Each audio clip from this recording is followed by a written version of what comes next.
Sawmills, and I'm here to talk about our HM130 sawmill. I'm going to start with the crate the sawmill ships in and how we ship it. So this lower crate here on the skid is the whole sawmill packed in parts, ready to go. This crate weighs 900 pounds, it's 84 inches long, 26 inches wide, and 34 inches tall. Again, it's 900 pounds, so when we deliver this, it's going to come on the back of a transport truck or a short truck with a power tailgate. And that tailgate is going to lower this to the ground, curbside. So for our freight charge, it includes to the end of the driveway, to the ground, offloaded off the tailgate, and it'll be there. But this is a 900 pound crate, so you'll need a way to get it either off the curbside into your yard, or you can dismantle it and take it in by piece. The two boxes on top of the crate are common accessories. So this is a 10 pack of blades. Now if you buy the blades with the original purchase of the sawmill, they're going to just come strapped to the top, much like I had them sitting. And the freight on these is going to be included with the freight on the sawmill. So the accessory freight is included with the freight of the sawmill as long as they're all purchased together. The other crate on here, or box on here, is the track extension. And the track extension box is quite small. It's 7 by 7 by 82, so it fits up on top of the crate. Again, if you buy a track extension with the sawmill, we're going to band this all together as one package, and it's going to go out as a full crate. The track extension box itself weighs 140 pounds, and it gets strapped to. If you buy multiple track extensions, we can just stack them right on top of this crate, and again, it all goes out at the standard freight charge. From here, we're going to move on to where the sawmills themselves are located. So if you're a Canadian customer, we ship it out of our Whitby, Ontario location. If you're a US customer, they're going to ship out of our Buffalo, New York location. And if you're in Europe, we're going to ship it out of our Gothenburg, Sweden location. So depending on where you are, relative to that location in the country, generally the full turnaround time is within 10 days from order. Sometimes as short as 3 days. It just depends on where you are and how quickly we can get it out. Now we're going to walk to an assembled mill. So we've actually taken one and we've put it together. You can expect to take a full day's worth of work to put the sawmill from in the crate to set up on a level platform ready to cut logs into lumber. One person can do it. There's some techniques that are all covered in our installation manual about how the head can be assembled and parts can be done and then stood up with one person, but it is easier if you have two people to put this sawmill together, get it on the tracks and get it ready. I'll start by covering some of the details of the track itself. It's really important to have the whole track assembly level. We want to make sure that it's level along the length of the mill, as well as level left to right on the mill. So it's very important that we have a level setup. And the way we do that is we run levels along the bunks as we go along. The longer the level, the better. And you use the leveling feet, which are in here.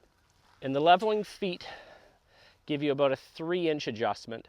So as long as what you have and what you're working with is within 3 inches, you can get it all level with just these legs. So some may be lower than others. As you can see in our setup, we've got almost all the way up to almost all the way down. And those should get screwed into something secure. So we've got 6x6s here. We've secured them into the 6x6s so that it's sturdy, and the 6x6s have been dug into the ground as well. So from here, I'm going to look at the rails themselves. So these rails have a machined top, and they're machined at 2.5 inches and they're 4 inches wide. The bunks are done in a 1/8 steel tube, rectangular tube, with a stainless steel cap. We did the stainless steel cap on this model to reduce friction when you're turning the logs. We have the stainless steel cap on here so we don't get any staining. So some woods, if they're rubbed against iron or they're placed on a ferrous metal, they'll actually stain the woods. The other reason we've done this is to incorporate the minimum log stop here. So when you take a 30-inch log and you cut it into a square, you're going to end up with about a 21 and a bit square cant. This will let you move it right over without this log in place, and then that way the blade will never interact with the log support in its lowest position. So this lets you do the largest cant possible from a full 30-inch log without being in the way of the blade. These log supports come with a mill. There'll be 2 in a standard mill. You're also going to have a second shorter log support, again 2 of these with every standard mill. The long ones are for use when your log is large, and the top here is cut so that when you rotate the log, it doesn't grab into the log itself. The shorter ones are used as you get closer to the ground. So you'll see with this all the way down, my long one is hitting the ground and it's still higher than my minimum cut. So this can be removed and swapped for this one. And that'll let us go down lower, and then if we're really pushing the limits of the mill and we need to get this over, we can use this stop as well. So every mill comes with 2 sets of these, longs and shorts.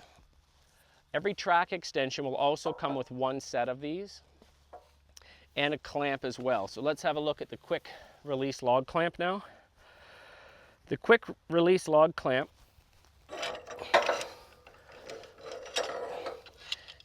basically utilizes a cam action to throw this in against the log and give you a positive lock on the log.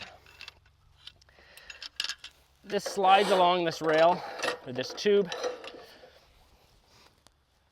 and it allows you to set it for different size logs and different size cuts. And again, the height can be gone up and down. As you get closer, you can put it on an angle and clamp it as well. But this is a quick lock, snap off. You'll see that later when we're actually milling and how it works. From here, we're going to go talk about the sawmill head itself.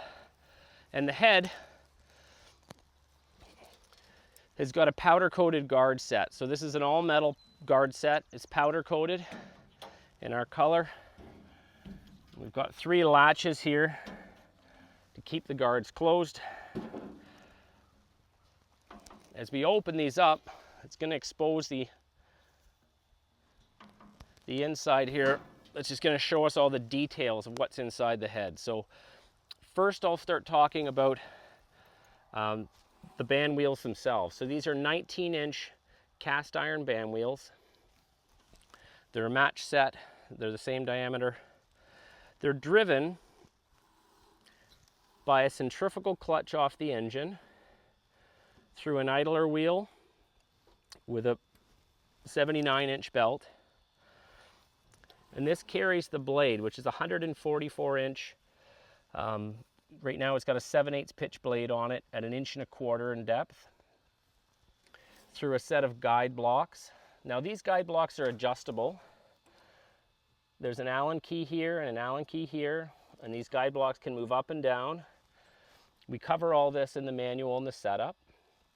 On the back of the blade, you're going to see a bearing, and we call this the idler wheel or the idler bearing. And what this will do is as the blade gets pushed back during work when it's cutting, it runs against this to return the force back on the log. You'll see our little spout here for the lube. So this is bringing in our water mixture with soap, and that's coming down from our lube tank up here, which is a 13-liter lube tank. It's got an easy fill cap. You put your water in here, you add a little bit of dish soap, that'll just cut the water from beading on the blade. We've got a drip control valve in here, so this will let us control the flow rate and lock the flow rate, and then I'll show you the main control valve at the back of the sawmill later. We've got some dimensions to cover here. So basically this blade is 27 inches off the bunk on its maximum cut. So I'm just going to move the mill head forward slightly. What we have here is, we're not quite in its max position now, but this can go right up. So the blade is 27 inches off the top of the bunk. And in the lowest position, this is going to go down to 1 inch off the bunk surface. So the lowest cut is a 1 inch. That's your 1 inch board will be your lowest. 27 inches is your max cut. So when you're doing your max cut, you're basically going to have a 3-inch section of your 30-inch log above the blade. Now above the blade, we actually have a full 7 inches, and it's got a square throat now at 22 inches wide. So we've got the ability, you can see, to do a 22-inch cut at a 7-inch height above the blade. This little stopper here is designed to interact with the log support before your blade does. So this gets set so it's going to hit your log supports before your blade does as a safety. From here, we're going to go around to the back of the mill, and I can show you some of the features that are in behind and how this mill gets driven by the engine and how we control everything.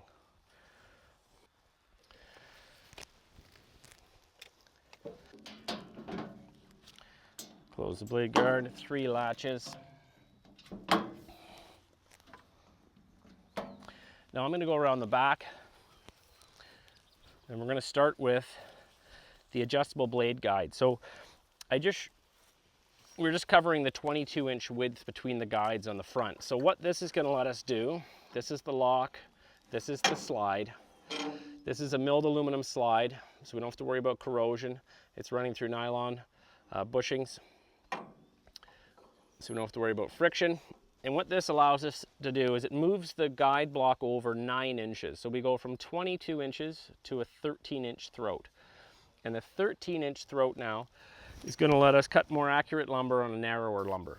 So adjustable blade guide lets us move it over from 22 inches to 13 inches and lets us cut more accurate lumber.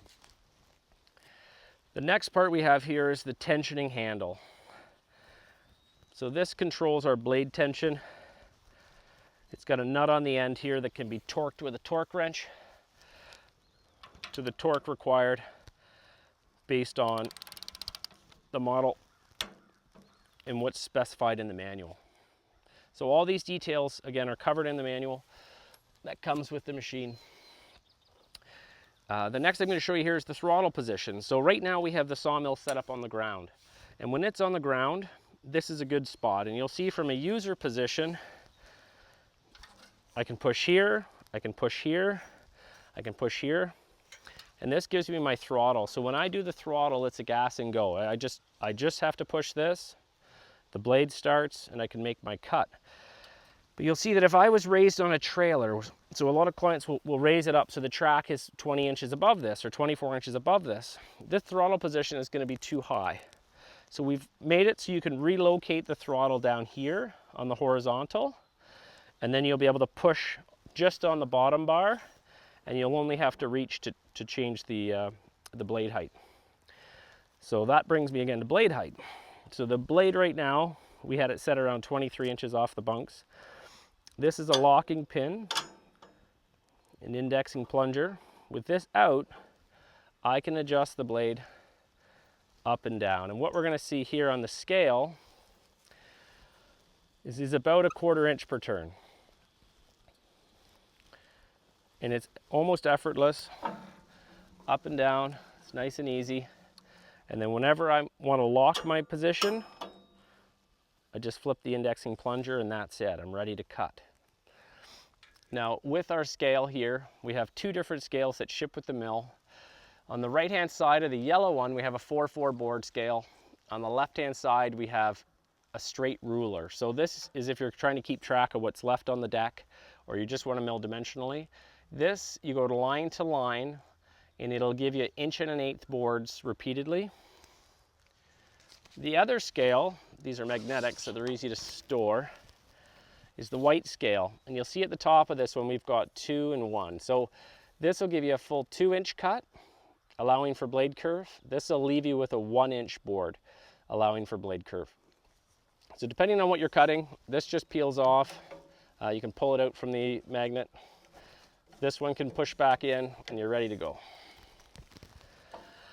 This little dial here is for zeroing. So If you need to fine tune your cut, let's say you take off a few scabs and you want to zero it into something, this slides up and down on the magnet. You can zero it to do a reference, tighten it up, and then when you move it down to the next line, you've got yourself your cuts. Let me get this. So from here we can go around to the back and I'll show you how the lube. So this is going to be our water and soap solution. It's a simple on and off. This is hard mounted and it works in conjunction with that needle valve that we pre-tuned on the bottom of the tank already. So we set the flow rate with the needle valve, and then this is just a matter of turning it on when we're about to make a cut, turning it off when we're done. You'll see in the head assembly, so in this design we've utilized a lot of laser cut plates, fixtured and jigged and welded. So in the top here, you'll see the lifting hooks have been cut into the laser plates themselves. These are all 3/8 inch thick, and they're welded to the cross beam which is holding the tank. So with these, you can lift the saw head if you have the means of lifting it, to get it on the tracks, to maneuver it, to move it around. This gives you something to hold on to while you're doing it. This is 2x3 rectangular tube, bolted to the plates, welded at the seams. And then at the bottom here we have our laser cut plate structure. So this is basically to fix the position of everything, keep it all square and true, and also give us the rigidity we need in the saw head itself. And these are all through bolted with spacers where needed. In the wheels themselves, so these are the roller wheels, we have a dual race bearing. So this dual race bearing does not allow for any wiggle or any movement. It keeps the wheel fixed on the track to keep our cuts accurate. We also have our sweepers in here. So these are our sweepers. So what this does is this keeps the buildup out of the wheels themselves, and you'll see they have a long service life. This can be adjusted. These can be pulled in and out. These are stainless steel sweepers. They'll stand the test of time with the machine itself. Across the back here, we have a bent laser plate, and what this does is gives rigidity to the back of the mill. And all this is housing, you can see, a 4-post design that basically lets the engine go up and down inside of the design itself. The mill head runs on bushings itself that allows it to slide up and down on the posts in a tight tolerance without friction. The engine, so we use a Kohler Command Pro 14 horsepower. This engine carries a 3-year commercial warranty worldwide, so customers can get this service locally all across North America and Europe. Kohler engines are well known for the reliability. It's a terrific engine, and at 14 horsepower, it's perfectly sized for this size of machine, with this size of chassis, cutting wood this size in diameter. So we found this engine to be a great fit for this machine, and that's why we've used it. Over here, we have our manual. So this manual tube itself is watertight, so you can actually keep the manual on the machine, with the machine. We also have a safety kit that comes with the sawmill. But as we open this up, we're going to see the manual for the sawmill in full color that comes with it. And this manual is going to cover everything we've talked about and a lot more. So this covers the entire assembly process. It covers the fine tuning. It covers the blade tracking, blade tensioning, mill setup, leveling. So what we need to do in here, it's very valuable to keep this with the machine. Keep it on the side. This is your Kohler engine manual, and this will cover everything to do with the engine. It's got all the contact information, and it tells you the service intervals and everything you need to know about the engine itself. Again, keep that in here. It's valuable to have.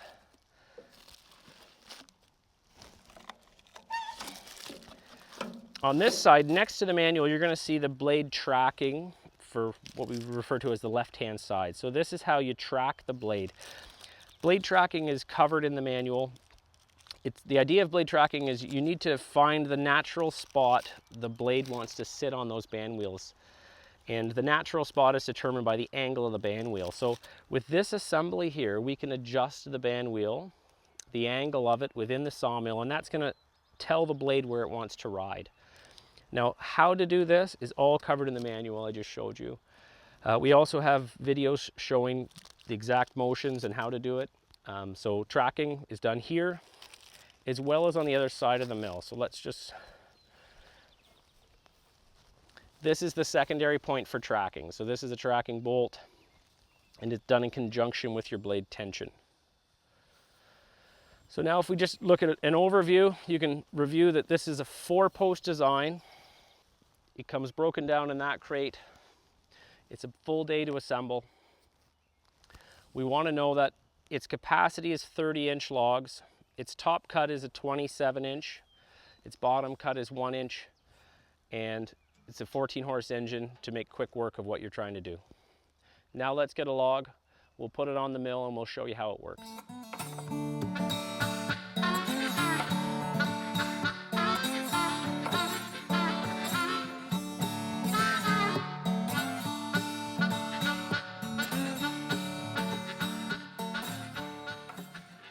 So you can see now that we've loaded our log onto the mill. This is approximately a 20-inch, we call it a sugar maple or a hard maple. 20 inches in diameter.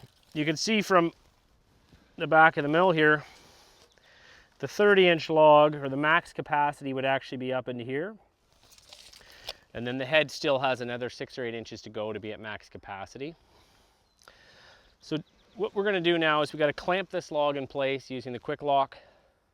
Once we get the log secured, then we're going to adjust the height of the blade on the face of the log. We'll get the engine started and we'll make our first pass.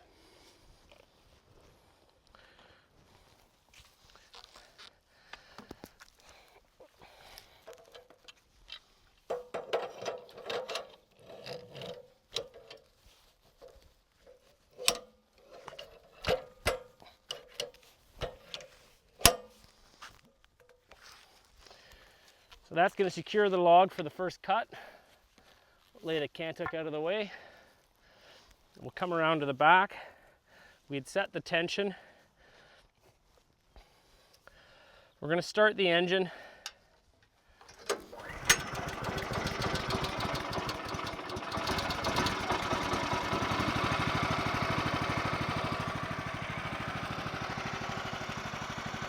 We're going to unlock the blade dial now.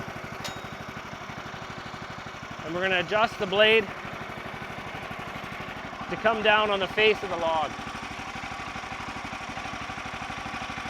What we're looking for here is a cut that'll give us the first level surface on the log. We don't want to take off too much material because that's a waste. So we want to eye this up, and when you haven't done any cuts yet and there's a taper in the log, you're going to be taking off a little bit more than you need to at one end. But you want to get a good eye on it and make sure you're not going to come out of the wood halfway through. We're starting on the small end of the log here, so I think we've got a good spot to start. We're going to lock the indexing plunger here. We're going to turn on our water. We're going to look at the drip and make sure we've got it set to the right flow rate. We want a steady stream of water onto the blade, but we don't need it pouring off. Now we're going to do the gas and go. Once I get my safety gear on. Again, always glasses and gloves, ear protection. We'll set the adjustable blade guide in just a little.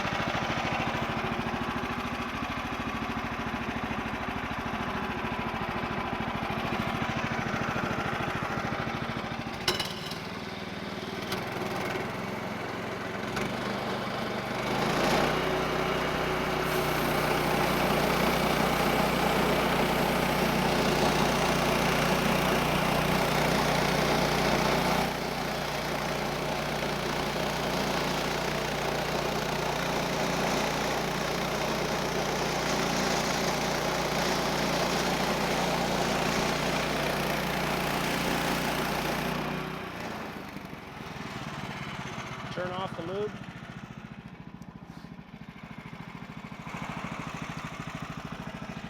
So that's our first scab.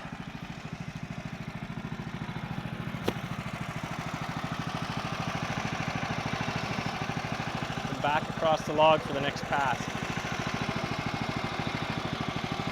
Now I can zero the scale. So we have a reference. You can either slide this up. I'm going to be cutting just over 4.4 today.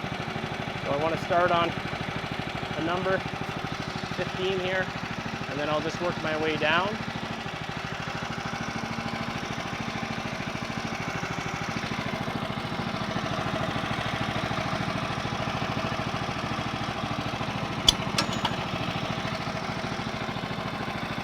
Second.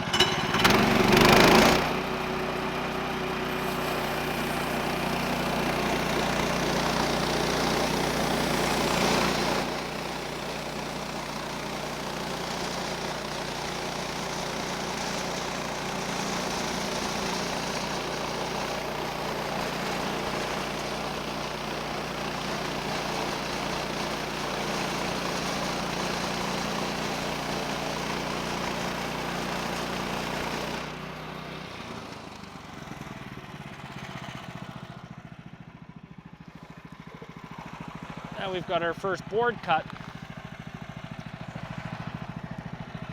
And this pass would yield a good board. So we can edge this later. And there's still a 10-inch board, maybe a 9-inch board in the middle of that. That was about a 13-inch cut. So we'll stack these up on this side to be edged later.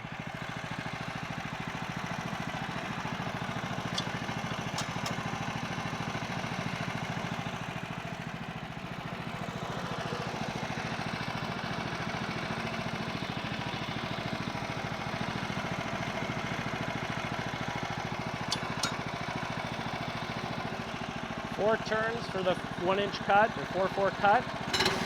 Turn on the lube.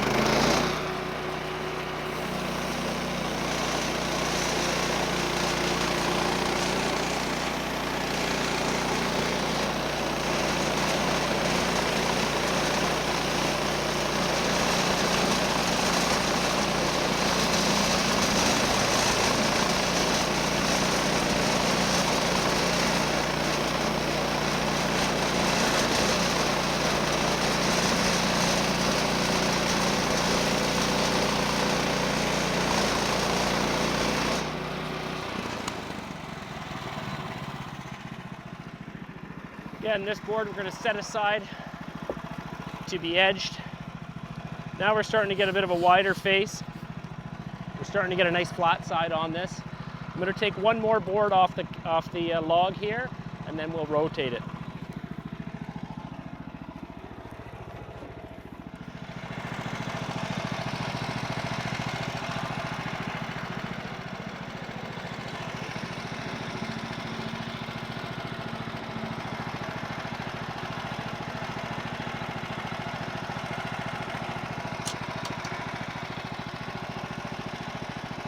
Getting a little bit close with the guide, so I'll just get it out of the way.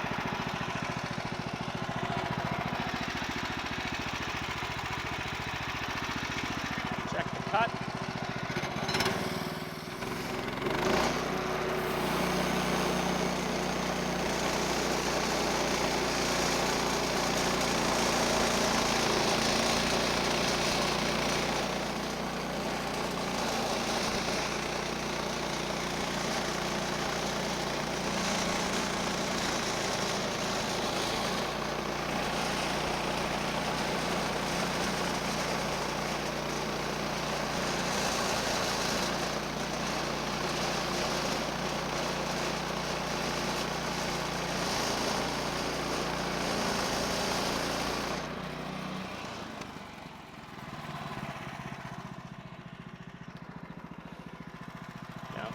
Now you can see we're actually starting to cut some nice wide boards.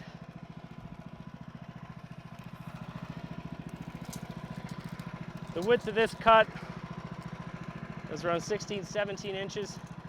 We'll still get a nice board out of the middle of this once we edge it. Or if you're going for live edge material, this would be a nice board unto itself.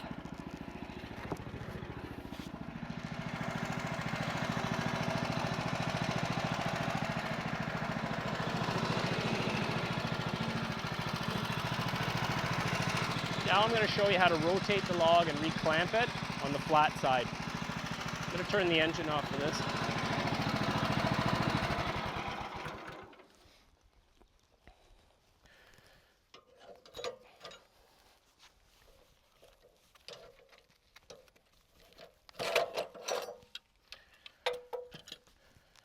So this is quite a large log. I'm going to need a cant hook.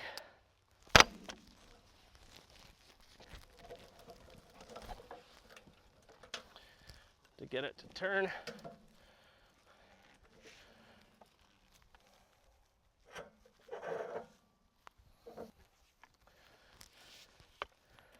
I'm going to put the log supports all the way up.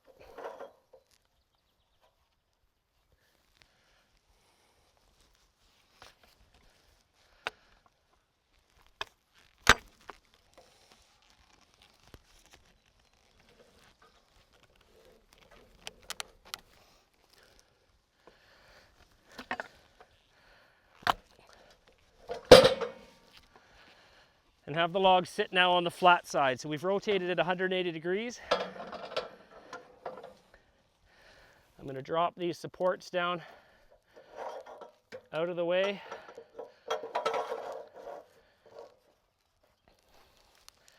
So I can get the log centered.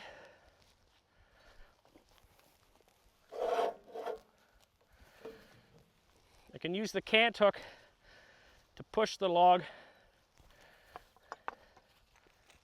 across.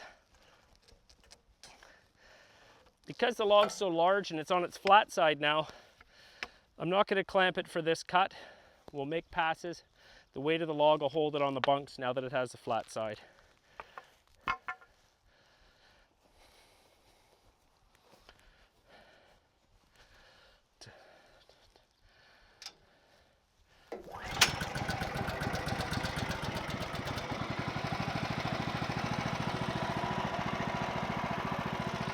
Again, we're going to come here and we're going to eye up this cut.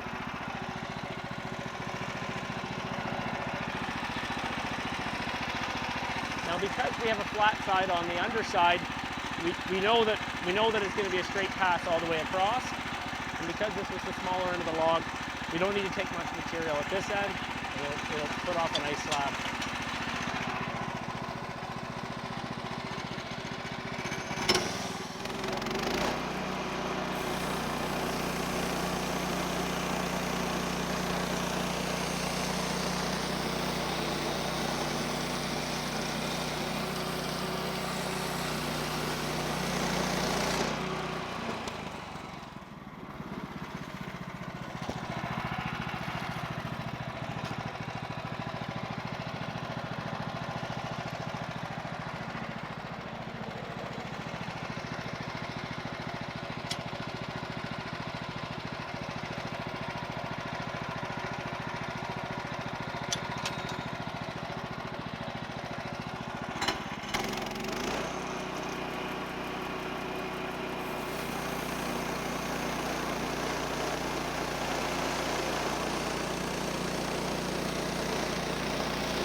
Now there's not going to be much material of a board in this one, so I'd consider this a scab. We'll go off to the scab side.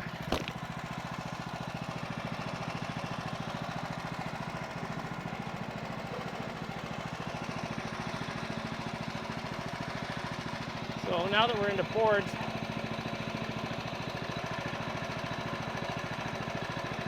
I'm going to zero this to keep track.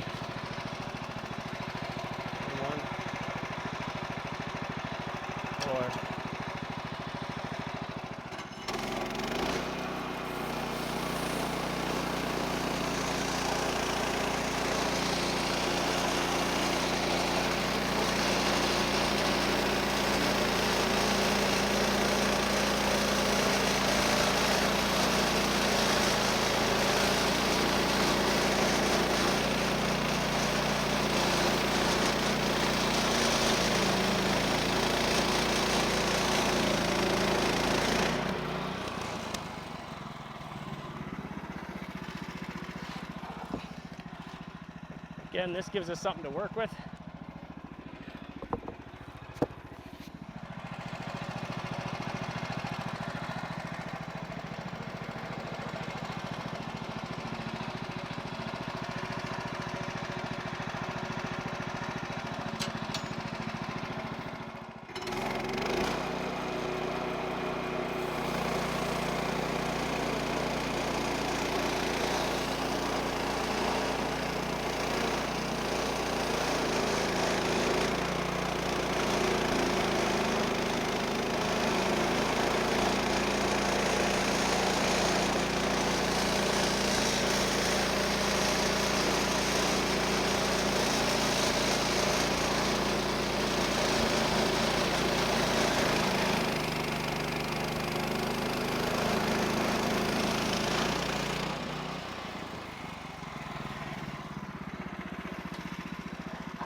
Again, a nice wide plank to work with.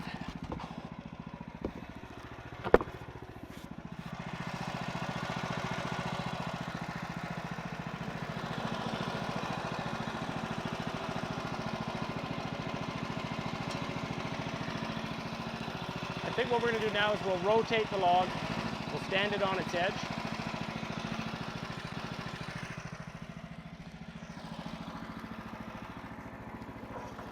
So I set these stops up to high,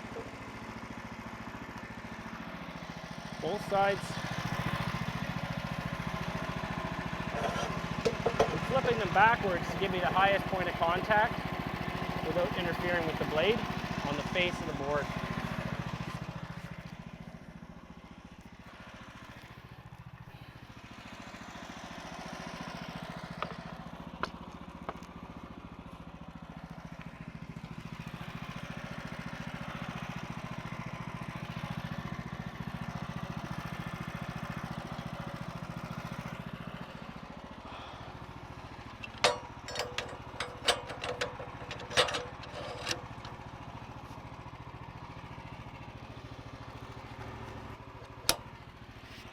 So with a quick lock system on the maple plank like this, you might want to use a scrap piece of wood so you don't mar the face of the log itself. So in this case, pull the clamp back, get my piece of wood in there, snug it up, and clamp on that. And that way I haven't damaged the face of the board.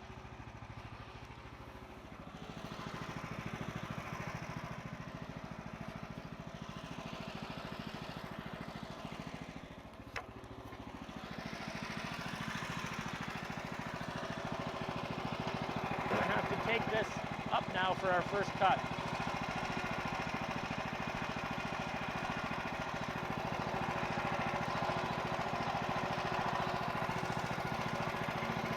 Again, we want to have a look at this.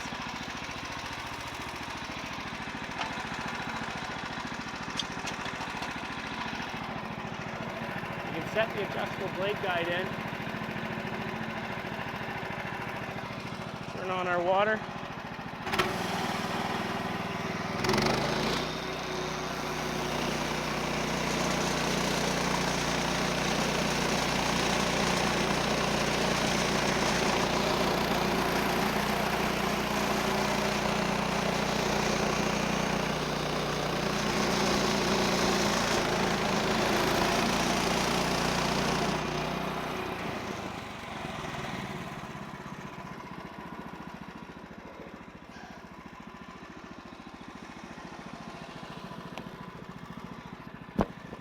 So you see we've just left a little bit of live edge on this side, which will come out in the first board that we cut.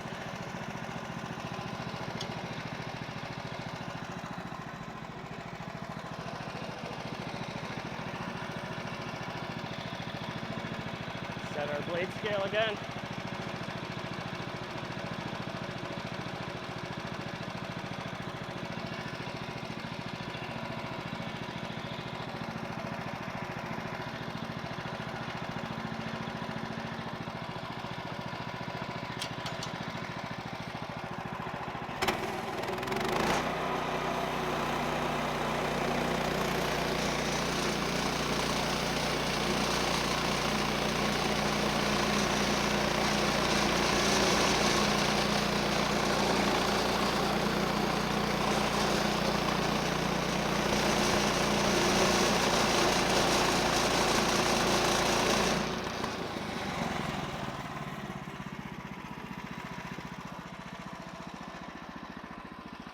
This is what we call our first board. So the first board, and then a sticker onto this pallet here.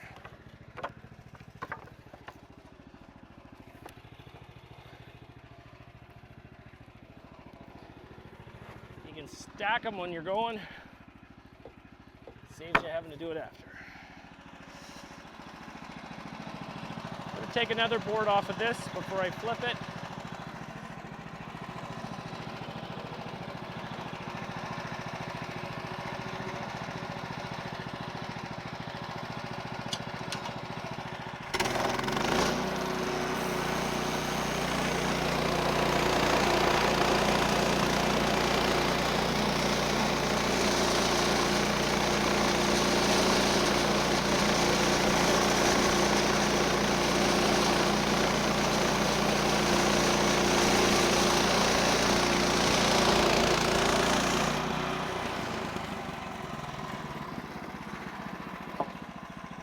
Second board.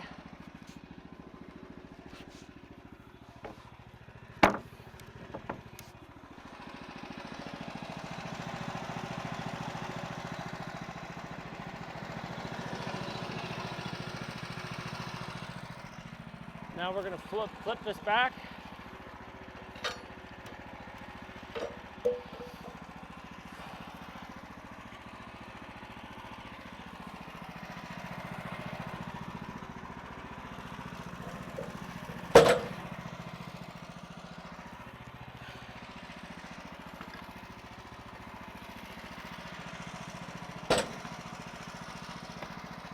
I'm going to lower the log supports on the back.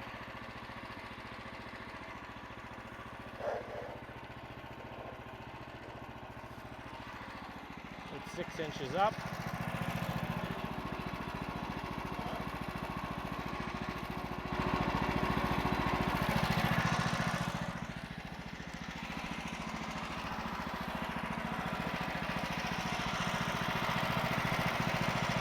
Use the log support.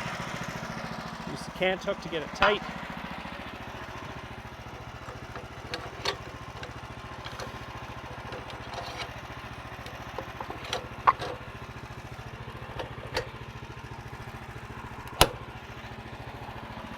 Quick lock. And now we're back to eyeing up our cut from the end.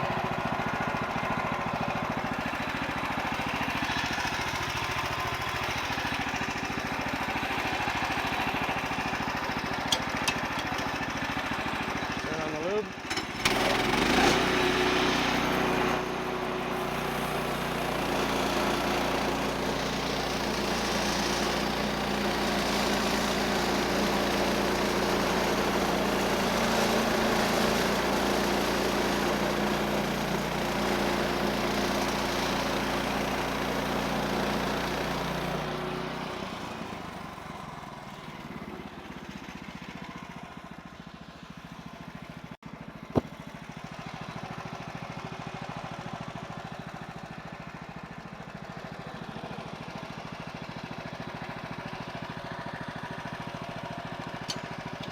I'm going to make a thin veneer cut.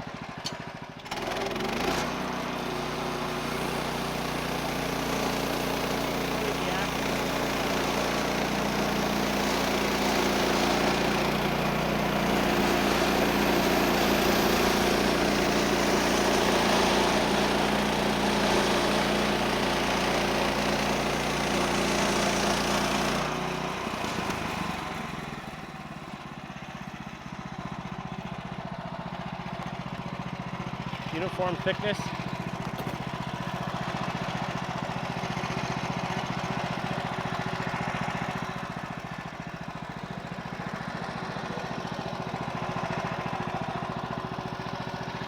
So now I'm going to zero this out.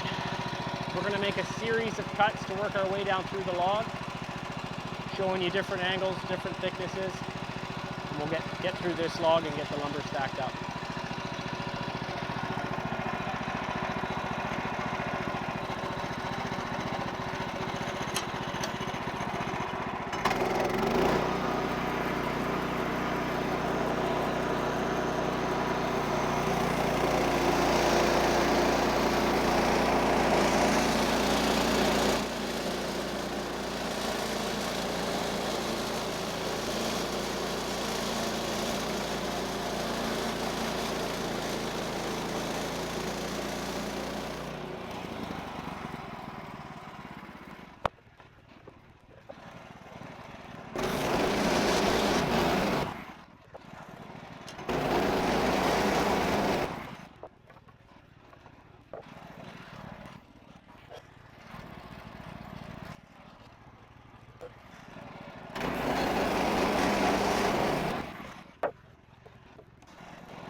Now we're going to edge what we have left.